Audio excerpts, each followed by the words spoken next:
Happy birthday to you, happy birthday to you, happy birthday to you. Poulami, না না পৌলমী না, পৌলমীর মায়ের।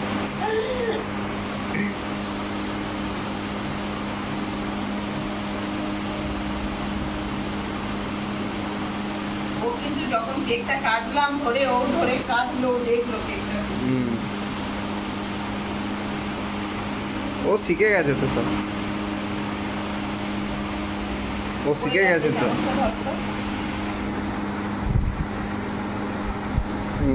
না না তোমার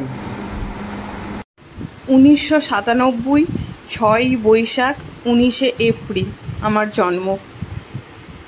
নিজের জন্মদিনের মানে পুরো ডেট টাইমটা তোমাদের সাথে শেয়ার করলাম।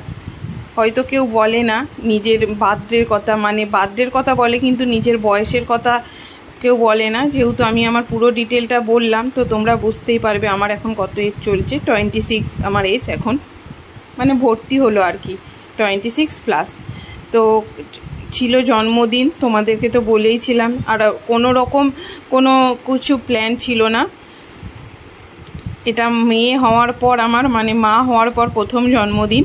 আর বর সকাল থেকেই কিন্তু বলেছিল যে সারপ্রাইজ পেতে কার না ভালো লাগে বলো, আজকে আমার জন্মদিন। বড় সকাল থেকে বলেই ছিল যে মানে ফ্রাইড রাইস করি বা পোলাও করি বা মাটন করি, অনেকবার বলেছিল। রাত্রির বেলা দুপুরবেলা আমি বারণ করেছিলাম যে না, টাকা পয়সা দরকার, ভাড়া ঘর, তারপর হচ্ছে গ্যাস বুক করা আছে, মুদিখানার মাল আসবে, গ্রসারি, সমস্ত কিছুই দরকার। তো এখন এইসব কিছু করার দরকার নেই। তারপরেও বলেছিল আমি যেটা ভালো বুঝবো সেটা করব। তো তাও বলেছিল যে রাত্রিবেলা মাটন নিয়ে আসবো, পোলাও নিয়ে আসবো। আমি বলেছি ঠিক আছে, আজকে শুক্রবার যেহেতু জন্মদিনটা পড়েছে, ওটা রবিবার করো, প্রচণ্ড গরম। তো এখন দেখছি যে এইসব নিয়ে হাজির হয়েছে। ডিউটি থেকে ফেরার সময় একটা থামস আপ, মিষ্টি আছে, দই আছে। আমি কালাকাঁদ খেতে ভালোবাসি, কালাকাঁদ আছে, দই আছে। আর এখানে দেখো মিয়ামরি থেকে একটা কেক নিয়ে এসছে। মানে হঠাৎ করে সারপ্রাইজ পেতে কার না ভালো লাগে। চাই না কিছু গিফট, কিন্তু এই সামান্য একটু সারপ্রাইজই হয়তো চাইনি, আমি বারণ করেছি, তবুও যখন এনে দিয়েছে তখন খুব খুশি, খুব ভালো লাগছে। আমার ঘরে জানো তো কেকটা যে সুন্দর করে সাজিয়ে গুছিয়ে রাখবো তার জন্য একটা টেবিল বা চেয়ার বা সেরকম কিছু নেই। কারণ আমি খুবই সাধারণ একদম, মানে যতটুকু দরকার খাট শোকেস সেইটুকুই আছে, আর আনলা আর কিছু কিনিনি। কারণ ভাড়া ঘর, এক জায়গা থেকে এক জায়গায় সমস্ত কিছু বয়ে নিয়ে যাওয়া সম্ভব হয় না, সেই জন্য কিচ্ছু কিনিনি। আর যতটুকু যা প্রয়োজন, যেটা না হলে না সেই জন্য, তো সেই জন্য খাটের ওপরেই এই কেকটা সাজিয়ে রাখছি। এই খাটের ওপরেই কাটি, যতবার কেটেছি বিয়ের পর থেকে আমি আর বর, আর এখন মেয়ে অ্যাড হয়েছে। তো এইরকমই ভাবেই ছোট সংসারে ছোট কেক। আসলে এর আগে আমরা অনেক বড় বড়ই কেক আনতাম, মানে 400 450 দুজনে মিলে সেটা হয়তো শেষ করে দিতাম। কিন্তু কি বলতো, ঘরে ফ্রিজ নেই আর প্রচণ্ড গরম, তো সেই জন্য এই রকম কেকই এনেছে। যাই হোক, আমি কিছুই করতে মানা করেছিলাম। আর আমার মেয়ে এত খুশি, জানি না ও কি বুঝতে পেরেছে, ও এত খুশি হয়েছিল, এত হাত পা ছুটছিল, হাসছিল, আনন্দ করছিল, তোমাদের বলে বোঝাতে পারবো না।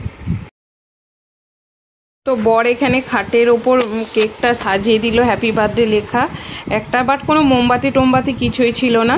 আর আমাকে বলেওনি যে আমি আগে থেকে কিছু রেডি হয়ে থাকবো। তো আমি যেরকম ঘরে নাইটি পরেছিলাম, ভালো করে চুলটাও আঁচড়াইনি, তো সেরকমভাবেই কেক কেটে নিয়েছি। বলে আরবার বলছিল যে মেয়েকেও একটা ভালো সুন্দর জামা পরিয়ে দিতে, কিন্তু কি বলো তো, বিশাল গরম, 5 তলায় থাকি তো, 42 ডিগ্রি টেম্পারেচার যাচ্ছে কলকাতা, মানে কি বলবো, সেদ্ধ হয়ে যাচ্ছি পুরো, এত গরম। তো যেরকম অবস্থায় ছিলাম সেরকম অবস্থাতেই কেক কেটেছি, আর সেরকম অবস্থাতেই তোমাদের সাথে শেয়ার করছি। মেয়ের সাথে প্রথম জন্মদিন পালন করা, ও তো বসতে শিখিনি, তো তাই জন্য ওকে শুইয়ে রেখে দিয়েছি। বারবার কেকটার দিকে হাত দিয়ে দিচ্ছিল, তাই জন্য আমি সরিয়ে দিচ্ছিলাম। তারপর ওকে কোলে বসিয়ে ওকে সাথেই জন্মদিনটা পালন করলাম।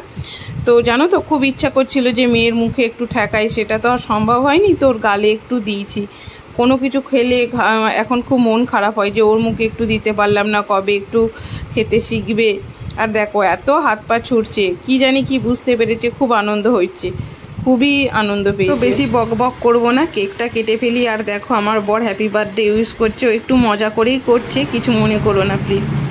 আরে মায়ের হ্যাপি বার্থডে বলে দে একবার, হ্যাপি বার্থডে, তোর মায়ের হ্যাপি বার্থডে বল বল বল, হ্যাপি বার্থডে বল তোর মায়ের।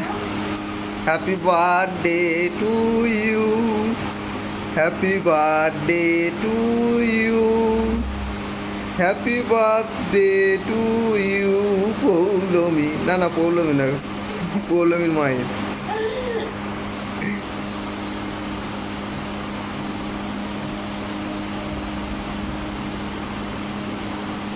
ও কিন্তু যখন কেকটা কাটলাম ধরে, ও ধরে কাটলো, দেখলো কেকটা। ও শিখে গেছে তো সব, ও শিখে গেছে তো।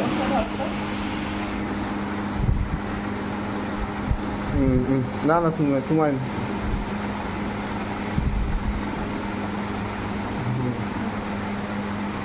ও ঠিক আছে। পুরোটা খেয়ে নাও না, না খাও না, আমি দিচ্ছি তো, ভাত পানা করছে। তো আর দিতে পারবো না একদম না। Thank you, thank you. Happy birthday to you Poulami. তারপর দেখো একটা ফ্যামিলি পিকচার তুলে নিয়েছিলাম, 2-3টে। তো এখানেই ভিডিওটা শেষ করছি। ভালো লাগলে সাবস্ক্রাইব করো, পাশে থেকো। Good night.